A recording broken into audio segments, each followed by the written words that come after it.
While the modern world recoils from the very mention of its end, the samurai welcomed death daily into their thoughts.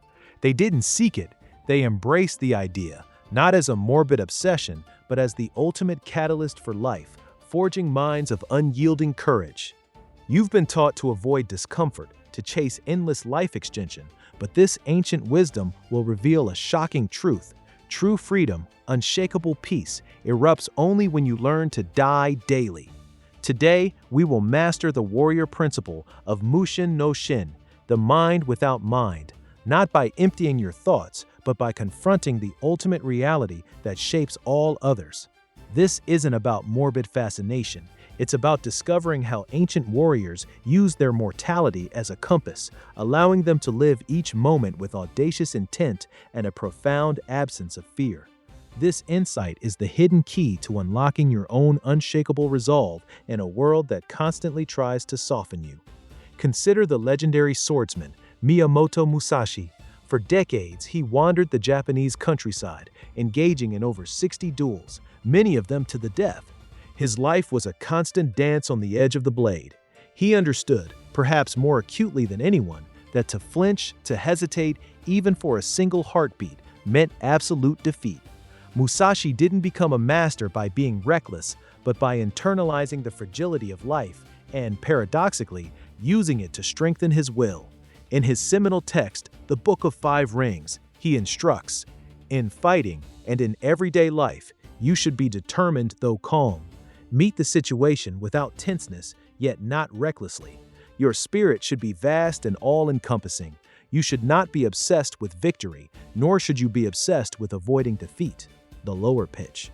This profound indifference to both victory and defeat, this calm determination even in the face of annihilation, stems directly from an acceptance of death. Musashi taught that the warrior must cultivate a mind that is neither attached to life nor afraid of its ending. For him, every duel was a practice in dying and being reborn. It was this mental fortitude, born from confronting his own end daily, that allowed him to stand unwavering against countless foes. Now, what does this level of unflinching resolve mean for you, navigating the less visible yet equally daunting challenges of the 21st century? The revelation is this: the fear of death, though often unconscious, is the root of nearly every modern anxiety that paralyzes your ambition, shrinks your potential, and traps you in a cage of comfort. Think about it. That career change you're too scared to make? It's not the new job itself you fear, it's the potential for failure, the embarrassment, the judgment, tiny deaths to your ego, your perceived identity. That crucial conversation you keep putting off. It's the fear of conflict, of rejection, of a relationship ending. Every moment of procrastination, every decision deferred, every opportunity missed is a direct consequence of a deeply ingrained, culturally reinforced aversion to any form of ending. You are living a smaller, less vibrant existence because you unconsciously dread the final curtain. But what if you embraced that fundamental truth? Imagine two individuals. The first, let's call him John, lives in perpetual anxiety. He meticulously plans for every contingency, checking and rechecking, always playing it safe. He dreams of starting his own creative project, but the fear of it failing, of looking foolish, keeps him glued to a predictable, unfulfilling path. His life is a series of cautious steps, never a leap. He is, unknowingly, constantly running from the ultimate end, and this fear metastasizes into smaller, daily fears that erode his courage. Now, consider Alex. Alex understands Memento Mori, the Stoic principle exemplified by the Roman Emperor Marcus Aurelius, who would remind himself, "You could leave life right now. Let that determine what you do and say and think."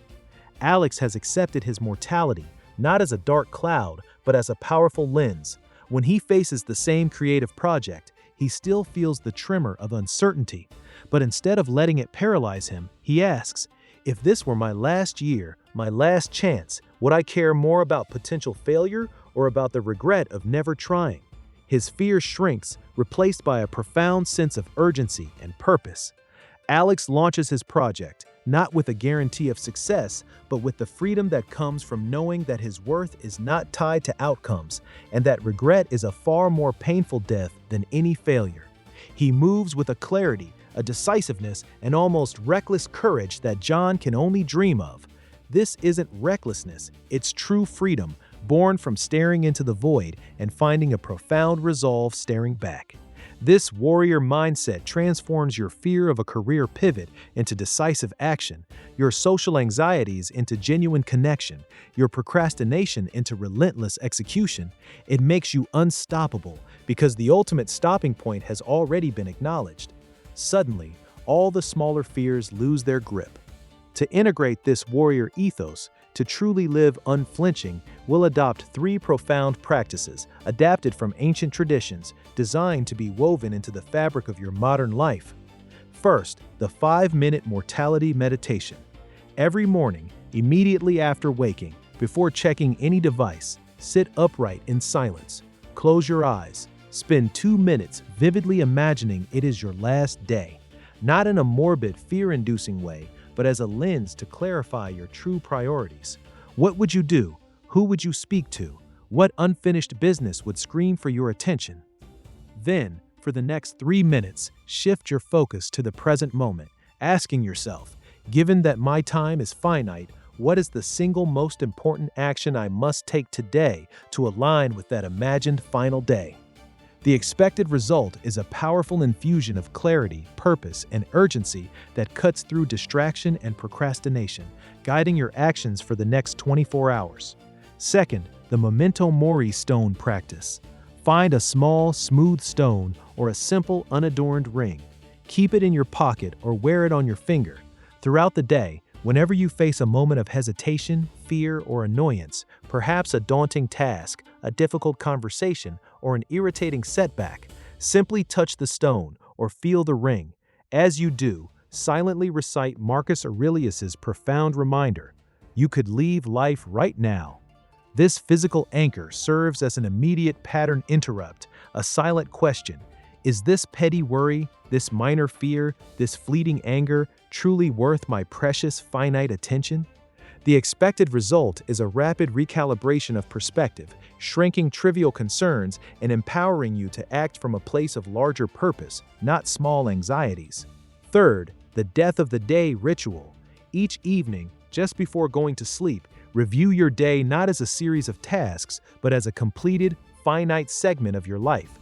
Consider what you did well, what you could have done better, and what you left undone. Then, with absolute presence, consciously release it. Imagine the day, with all its triumphs and regrets, as a complete entity, a small life lived, now concluding. Breathe it out. This isn't about dwelling on mistakes. It's about acknowledging the end of that specific time block and creating space for a fresh beginning. It's the daily death of your current self, making way for the rebirth of a more evolved you tomorrow. The expected result is profound inner peace, freedom from lingering anxieties, and the wisdom to carry forward only the lessons, leaving behind the weight of yesterday's burdens. You are not merely learning a philosophy, you are undergoing a fundamental transformation. You are shedding the identity of the fearful, the hesitant, the easily distracted. You are stepping onto the path of the warrior, one who embraces the full spectrum of existence, knowing that the fragility of life is not a weakness to be hidden, but a profound strength to be wielded. You are becoming an individual who lives with the fierce clarity of one who understands their time is limited, making every breath, every action, every decision resonate with an almost spiritual urgency. You are no longer someone who merely survives. You are someone who lives, truly and completely, because you have conquered the greatest fear of all. You are becoming unflinching. Embrace this mastery, integrate these principles, live unflinching. This journey has just begun, and the path to true power stretches far beyond what we've touched upon today. There is an even deeper secret, a more profound wisdom from ancient warriors waiting to be unearthed that will reshape your understanding of influence and resilience.